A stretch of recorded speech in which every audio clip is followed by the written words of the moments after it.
All right, here we are in the Monash app, and I wanted to show you around a little bit, especially point out the section that you'll be using the most, which is the food guide. But first, I'll quickly walk you through the other sections here. This certified icon, if you tap on it, this is to show you different brands that are for certified low FODMAP, but honestly, I don't use this very much because these are brands from all over the world, and a lot of these brands I don't have locally. So I do provide a brand guide in the program for you. That's going to be provided next week in Module 3. And and I try to include brands that are available more locally to where my clients live. So I don't use that section too much. The recipe section here, this is awesome. There are some really good recipes in here, and I do provide recipes all throughout the program, but it never hurts to have more resources, and these are great recipes, so I definitely recommend checking that out. The diary here, we will especially use this in the reintroduction phase, but you can start using it anytime if you like. If you tap on the diary and then you click this plus sign in the upper right-hand corner, and here it shows you're able to add that if you tap on the knife and fork, you can start tracking your foods. If you tap on that intestine symbol, it allows you to track symptoms. If you tap on that apple with the circle, that's actually what we're going to use. If you decide to use the app as part of your reintroduction phase, I'll show you how to use that. The little toilet, I'm actually going to tap on it to show you. This is where if you want to track your bowel movements, and they use the Bristol stool chart that I just presented to you in Module 2. So that's kind of cool. And then the brain is to track stress, and then the notepad is to track general notes. So I'm going to back out of here. And that's the diary. And then the booklet, this is just, these are readings. These are articles about these different topics related to IBS and FODMAP. So if you're the type of person that loves to absorb as much information as possible and reading material, I highly suggest checking this section out.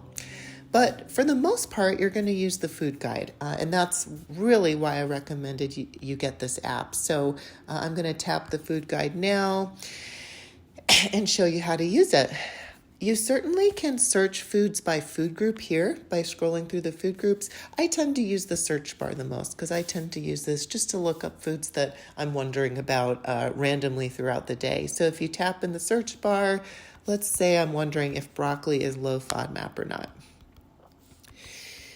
So I type in broccoli, I get broccoli heads only. Now you'll notice there's a green dot and 2 red dots. So that tells us that there's going to be a portion that's okay, and then there are portions that are not okay. I would never just stop at this screen. I would always tap in to the food so you get a little bit more information. So here it tells us that the broccoli is all green at 1 serve, which in parentheses here is 3/4 of a cup per meal. And these servings are always per meal. They're not per day. So you could have broccoli in this portion at lunch and broccoli again at dinner in this portion. And this is telling you that the serving that's all green is 3/4 of a cup. And in the elimination phase, we are only eating all green servings. And then later on, we're going to challenge with some bigger servings. But for now, for this first 6 weeks, we're only going to eat servings that are all green. If you scroll down through here, it'll tell you what serving is. That at 2 2/3 cups, that's when broccoli becomes moderate in fructose. And then at 2 3/4 cups, it becomes high in fructose. So that's obviously a lot of broccoli, but that's the level of detail this Monash app gives you. It's just kind of giving you the science, giving you the facts, and so sometimes it'll even give you information that's a little bit silly, like it'll tell you, I think Brussels sprouts, the portion's like 2 Brussels sprouts, but it tells you in case you do want to incorporate foods in small amounts, as part of a bigger meal with lots of different foods in there. So the other cool piece of information this gives us that's especially helpful in the reintroduction phase is it will tell you what FODMAP is present in the food. So we see here that the FODMAP that broccoli has is actually fructose.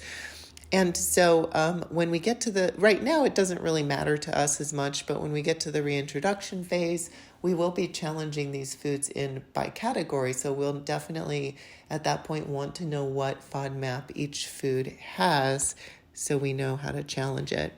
So I'm going to back out of here and let's do one more example. So I'm going to search for avocado.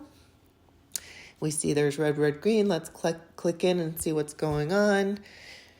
And here it kind of gives it to us backwards. But either way, I would always scroll all the way through. So it tells us that one serving, which is a half of a whole avocado, is red for sorbitol. 1/2 serving, which is a quarter of a whole avocado, is yellow, so moderate in sorbitol. And our green portion, which is the portion that we're allowed to eat for the elimination phase, is 1/8 of a whole avocado. So that's not very much, but a few slices on a salad or spread on some gluten-free toast, that can make a pretty nice addition to your meal. So that's how you use the app, guys. And this, again, I just highly recommend this app. It is optional because it's not included in the price of the course, but for $10, if you can afford it, it's well worth it. It'll kind of be your go-to pocket guide as you move throughout your day for the low FODMAP. Okay, guys.